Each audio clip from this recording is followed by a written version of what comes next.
말씀은 생수의 강이 흘러나오리라입니다. 우리 옆에 있는 분과 힘차게 인사하겠습니다. 성령님이 함께 하십니다. 이렇게 인사하겠습니다. 시작. 성령님이 함께 하십니다. 아멘.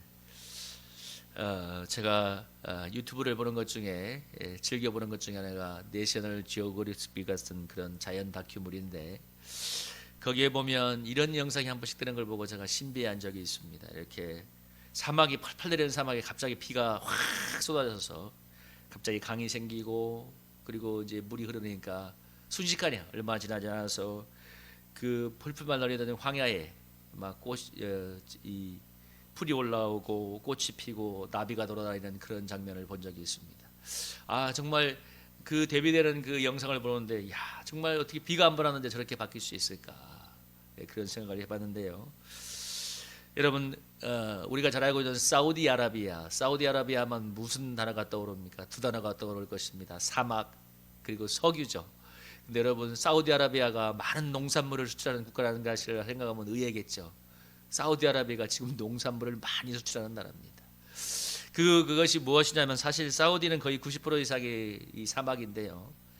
그 지하수를 끌어다가 관계를 해서 사막에, 큰 넓은 사막에다가 수많은 원형으로 된 이런 엄청나게 큰 스프링클러로 물을 주는 그런 수많은 이런 농장을 개발해서 어마어마하게 많은 이제 자기들 자국민들이 충분히 먹을 뿐만 아니라 주변에 수출까지 할 정도로, 그 사막에도 물이 있으니까 농사가 되는 거예요. 그러니까 농사가 되는 겁니다. 인류 역사상 최대의 토목공사라고 불리는 공사가 무엇이냐면 저 리비아의 대수로 공사였습니다. 이걸 한국의 동아건설이 1980년대 초에 수주해서 거의 20년 동안 완공을 했는데요. 처음에 공사한 송유관 길이가 1,800km, 그 다음에 얘가 1,600km, 합치면 거의 3,4,000km가 되는 그런 어마어마한 대수로를 건설했는데, 그 규모가 상상을 초월해요. 그냥 그 관 자체가 콘크리트 되는 관설인데, 직경 3m짜리 관, 거의 20m 되는 그런 콘크리트 관을 끝없이 매설해가지고 그걸 여러분 3,000km, 4,000km 이었다고 생각해 보십시오. 근데 그 관마다, 수십 미터짜리 관마다 그 이음새마다 다 물이 안 새게 정비하고, 또 물이 흐를 수 있도록 수천 킬로를 만든다는 건 어마어마한 공사죠. 그래서 이 리비아 대수로 공사가 인류 역사상 최대의 토목공사라고 했습니다. 그걸 누가 했다고요? 대한민국이 했습니다. 자랑스럽죠. 대한민국이 했어요. 인류 최대의 토목공사를 해냈어요. 근데 옛날에 1970년대 중반에도 사우디의 그 주베이랑입니까? 그 현대건설이 그걸 따냈을 때, 정말 상상할 수 없는 방법으로 그 성공시켰어요. 이 바지선에다가 한국에서 이 구조물을 만들어 가지고 현지로 운송을 하는, 그 수천 킬로를 운송을 해서 기적적인 방법으로 어쨌든 간에 완성을 했는데, 한국은 어쨌든 간에 리비아에서 대수 공사를 하고 나서 1단계 공사가 끝나고 이제 수도 트리폴리에서 물이 나오는 개수식을 할 때, 그야말로 수많은 수천 명의 군정들이, 수만 명의 군정들이 운정해 있고, 막 하니까 그 거대한 강에서 물이 막 쏟아져 나오니까 사람들이 거기 물속에 들어가고 물을 막 서로 끼얹고, 막 대통령, 막 국무총리 다 와가지고 그 물을 마시면서 막 감격해 하는 장면이 있었습니다. 여러분, 그 사막에서 끌어왔던, 그 리비아 사막의 이 거대한 그 사막에서 끌어왔던 그 물들은 그 리비아라는 그 사막 국가에 생명을 주는 물이잖아요. 그 사람들이 그 물을 마시고 그 물로 농사를 짓고. 근데 여러분, 그 어마어마한 인류 최대의 토목공사가 바로 대수로 공사였습니다. 물이 흐르게 하는. 왜? 물이 흘러가면 살 수가 있으니까. 물이 흘러가면. 오늘 여러분, 사람들이 이 세상을 살아가는 사람들이 물이 있어야만 사는 것처럼, 우리 영혼을 짓는 우리 영혼도 생수의, 하나님이 주시는 생수의 은혜가 흘러야 살아갈 수가 있습니다. 그래서 오늘 예수님이 뭐라고 합니까? 누구든지 목마른 사람은 내게로 와서 마시라고 초청하고 있습니다.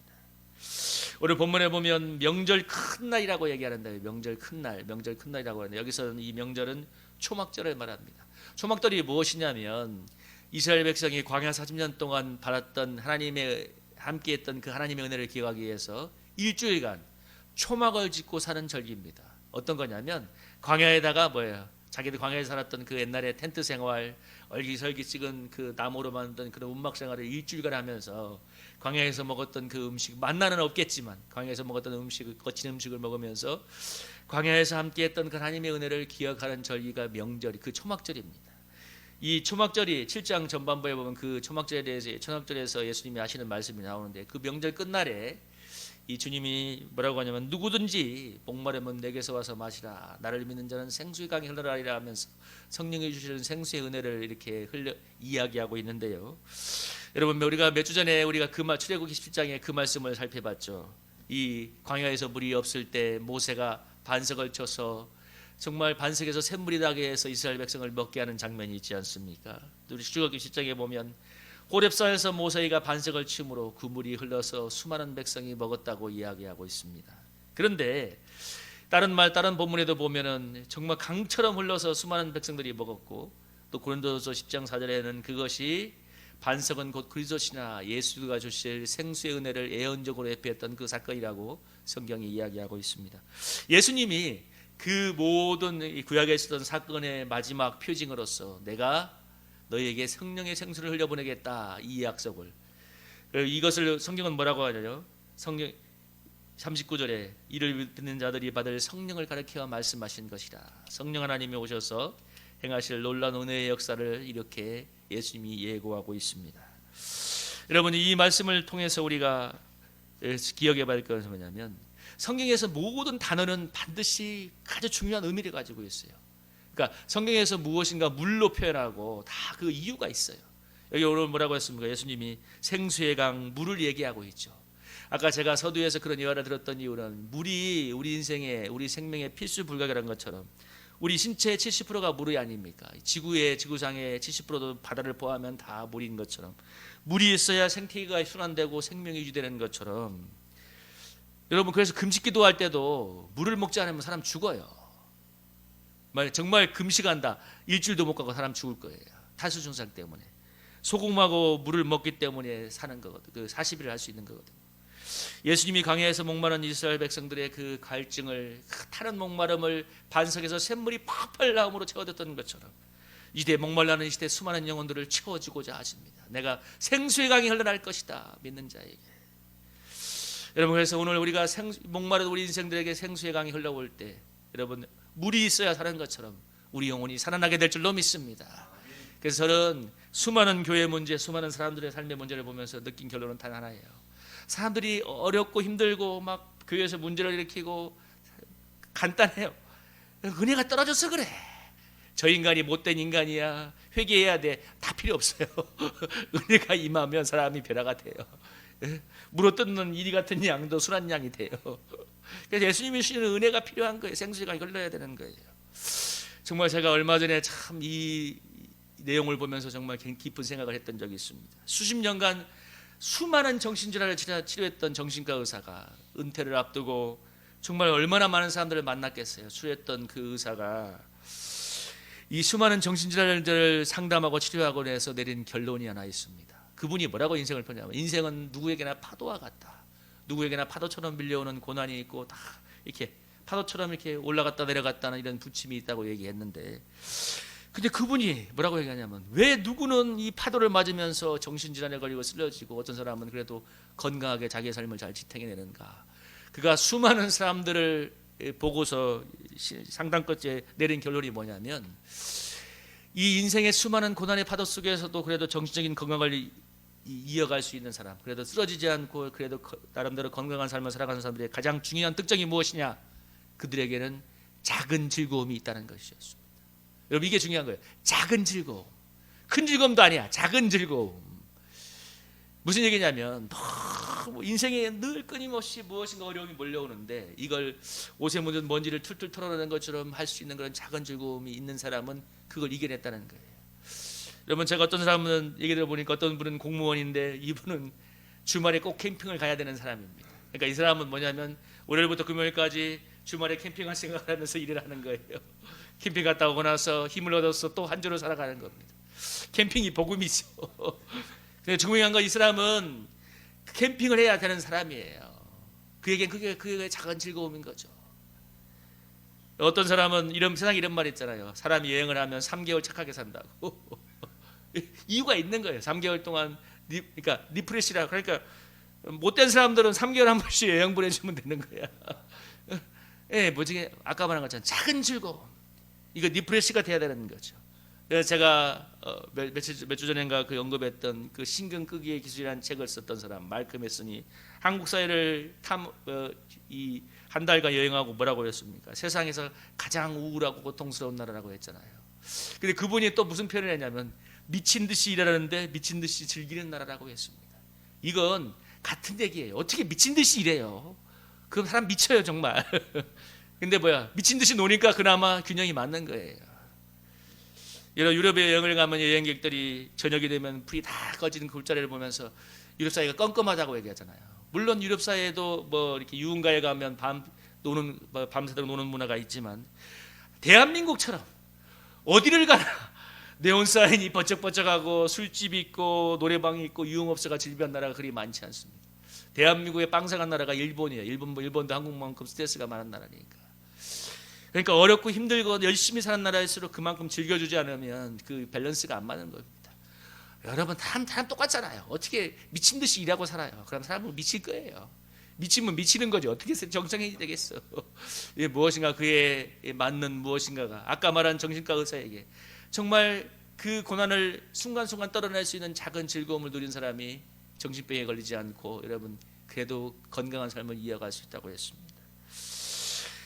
여러분 그런데 저는 그 정신과 의사 얘기를 들어보면서 사람들이 얼마나 저녁이면 직장에 스트레스를 하기 위해 술 한잔 하면서 막 노래방 가서 노래 부르면서 막 몸부림을 치면서 떨어내지만 순간순간 어느 정도는 떨어낼 수 있지만 그러나 그 삶에 묻은 그 어두움과 괴로움들이 계속 쌓이다 보면 우울증에 걸리고 정신병에 사로잡힌 사람들 너무 많잖아요. 아까 말한 고기능성 알코올 중독자들, 사회생활은 멀쩡해 보이지만 그런데 실제로는 술에 쩌들어다는 사람들이 그렇게 많다고 하지 않습니다. 여러분 우리가 왜 오늘 이 본문을 얘기하면서 이 얘기를 하냐면 우리 사람들이 작은 즐거움을 누리는 것 너무 그 사람들에게 살아가는 힘이 되기는 하지만 그것이 근본적인 해결책은 될 수 없다는 것입니다. 여러분 사람에게 왜 생명이 살지 못합니까? 물이 간단해요. 물이 없기 때문이에요. 근데 간단해 또 비가 한번 쫙 내리면 꽃이 펴. 여러분 사막에 오아시스에 가면 거기만큼은 나무가 자라잖아요.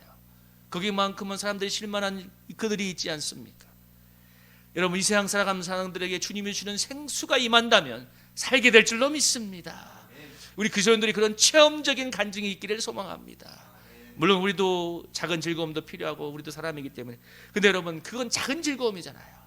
우리 주님이 주시는 정말 폭포수와 같은 생수와 같은 은혜가 누구든지 목마르면 내게서 와서 마시라고 초청하고 있지 않습니까?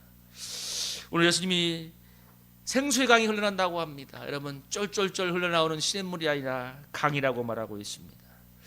여러분 우리가 강은 어떤 존재입니까? 그 안에 가서 수영도 하고 뱃놀이도 하고 그러니까 예수님이 주시는 은혜는 뭔 거예요? 그냥 목마를 때 조금 목만 축이는 것이 아니라 우리가 그 속에서 영혼이 충분히 그 안에서 수영할 수 있는 우리 속에 있는 때를 우리 영혼의 때를 죄악의 때를 벗어나는 것도 아무것도 아니고 그래서 마음껏 수영할 수 있는 생수의 강을 주신다고 약속하고 있습니다. 우리가 주님 앞에 갈 때까지 얼마만큼 체험할 수 있는가 모르지만 여러분 우리가 그런 은혜를 체험하고 간다면 이 참 목마른 세상을 살아가는 사람들 정말 무엇인가 주말이면 가서 등산이라도 해야 되지 않는 그 사람들에게 이 생수의 강을 흘려보낼 수 있다면 얼마나 놀라운 은총의 역사가 일어날 수가 있겠습니까? 여러분 어제 우리 예세 선교 모임 했는데 우리 고대원 목사님 가족이 이제 토요일 날도 새벽에 일이 있어서 나오는데 모임하기 전에 우리 교회 와서 한두 시간 쉬었다가 왔는데 그 사모님이 그런 얘기를 하는 거예요. 교회 와서 쉬다가 이제 늘 음악이 켜져 있으니까 기도를 하게 되는데 기도가 너무 은혜가 되더래요. 본인이 물론 그 사모님이 기도를 안 했겠어요 평소에. 근데 이분들이 밤 12시에 일어나서 아침 6, 7시까지 일하고 들어가서 잠을 자고서 한다면 아마 교회 가서 이렇게 정식으로 기도하기는 쉽지 않겠죠. 근데 정말 오랜만에 교회 와서 이렇게 마음껏 기도하니까 정말 너무 은혜가 되더라 합니다. 사실 여러분 그 신도이 그런 힘으로 살아가는 건 아니겠습니까? 저는 올해 초에 청소일이 지금 올해 초부터 해가지고 한 100만 원 정도가 날아갔어요. 근데 일이 좀 주니까 대신 좀 여유가 생기니까 좀 쉬기도 하고 기도 생활을 더 힘쓰게 되니까 여러분 100만 원이 아깝지 않은 수억 원어치의 은혜를 좀 누리고 있습니다. 그러니까 전에 뭐 빨리 빚도 갚아야 하고 돈 욕심이 있으니까 조금 더 벌어보려고 아둥바둥했던 것을 많이 회개했습니다. 그래 조금 덜 벌어도 괜찮으니까 제가 느꼈습니다. 금융치료보다 좋은 것이 은혜의 치료구나. 여러분들 세상에 우울증 걸린 사람 돈 주면 뭐 치료된다고 하죠. 금융치료보다 더 비교할 수 없는 것이 주님이 주시는 은혜의 치료인 걸 믿으시길 바랍니다. 사람들은 돈 하면서 살아가지만 여러분 지금은 이 땅의 문제는 돈이 없는 문제가 아닙니다. 영적인 은혜가 떨어져서 사람들이 넘어지는 것입니다. 여러분 제가 아까 미치면 미친다는 말이 있잖아요. 돈 하다 보면 이 언어유희 같지만 사람이 돌아버립니다. 돈 하다 보면 너무 많은 사람들이 지금 정신건강으로 쓰러져 가고 있어요. 여러분 아모스서에 뭐라고 얘기하냐면 말세에 양식이 없어 가람이 아니요 물이 없어 가람이 아니요 여호와의 말씀을 듣지 못한 기가이라. 사람이 여기서 기도할 때 젊은 사람들까지 다 쓰러진다고 얘기하고 있습니다. 그리고 44절에 뭐라고 경고하냐면 사마리아의 죄된 우상을 맹세하는 자들은 다시 일어나지 못할 거라고 합니다. 그러니까 하나님의 구원이 아니라 세상의 우상을 붙드는 자들은 일어나지 못할 거라고 경고하고 있습니다. 여러분 우리 진심으로 이 땅에 지금 이 시대의 문제는 돈이 더 없는 문제인가요? 아니에요. 여러분 대한민국 5천년 역사에 지금처럼 잘 산 적이 없어요. 젊은이들에게 가장 좋은 풍요를 물려주었지만 여러분 이 땅의 젊은이들은 얼마나 많이 지금 쓰러지고 있습니까? 여러분 지북박을 나가지 않은 운둔형 외톨이가 50만 명이 넘을 거라고 하지 않습니까? 아니 120만 명이 될 거란 얘기도 있습니다. 젊은 사람들이 요즘 여러분 젊은 사람들이 우리 수많은 사람들이 우리 꼰대라고 얘기하지만 우리가 젊을 때 막 세상을 변화시키자 아니면 고난을 뚫고 나가서 하겠다는 사람들이 이런 시대가 아닙니다. 뭐 전부 다 말은 해요. 너무 연약해져 있다고 하고 어떤 간에 중요한 건 그들이 그렇게 주저앉아 있다는 겁니다. 여기다가 돈을 더 줘. 요즘 젊은 사람들은 좋은 직장 가도 금방 때려쳐요. 차라리 조금 벌고 조금 사겠다는 사람 너무 많아요. 제가 아는 청년도 신한은행에 합격하고 또 좋은 곳에 두 곳에 합격했는데 신한은행 한 일주일인가 한 달인가 다니고 나더만 나 이렇게 못 살겠다. 때려치고 코로나 직전에 항공사가 되겠다고 이스타항공에 들어가겠다고 뭐 미국에 가서 이 조종사 연수를 했는데 이스타항공이 망해버렸습니다. 제가 그걸 보면서 내 말을 좀 듣지. 여러분 누구도 그 인생을 그렇게 생각하지 못하지만 중요한 건 지금 시대가 그래요. 그러니까 힘든 걸 못 견뎌해요. 이걸 저 인간들이 좀 정신을 차려야 돼. 우리 꼰대 같은 사람들 그러잖아요. 옛날에 누가 뭐 사우디에 가면 된다고, 뭐 중동 이란에 가면 된다고. 그렇게 접근할 수는 없어요. 여러분 아까 얘기하지 않습니까? 생수의 은혜가 없으면 사막에 생명이 살 수 없는 것처럼 우리 영혼에 그리스도가 주시는 하나님의 은혜가 없으면 사람이 살 수가 없는 것입니다. 반대로 여러분 아까 서두에서 얘기하는 것처럼 사막에 여러분 비가 오고 강물이 흐르면 사우디도 동산물을 만들어내잖아요. 딱 하면 석유하고 사막에 떠오르는 그 땅도 여러분 아무리 우리가 소망이 없어 보이는 사람도 여러분 성령의 은혜가 흘러가게 된다면 놀라운 생명의 은혜를 드리는 인생을 살게 될 줄로 믿습니다. 그래서 우리 성도님들 여기 앉아있는 성도님들 맞아요. 삶은 날마다 힘들어요. 그렇지만 그걸 넘어서게 하는 성령의 은혜를 덧입고 살아간다면 여러분 나를 넘어서서 누군가를 살릴 수 있는 생명 넘치는 은혜의 삶으로 우리가 인도되어질 줄로 믿습니다. 그래서 우리 성도님들 딴 것보다도 하나님의 은혜를 구하세요. 너무 중요해요. 어제 사모님 얘기 듣는데 내가 사모님한테 그랬어요. 사모님 그렇게 은혜로운 교회가 되기 위해서 내가 얼마나 기도한 줄 아십니까? 여기 있는 내가 2,000마리의 귀신을 내가 쫓으려고 얼마나 금식한 줄 아냐고 내가 공치사를 스스로 하면서 그래 우리 교회 오면은 기도가 잘 된다는 말을 많이 해요. 내가 늘 그러죠. 얼마나 내가 싸운 줄 아냐고. 지금도 날마다 싸우고 있다고.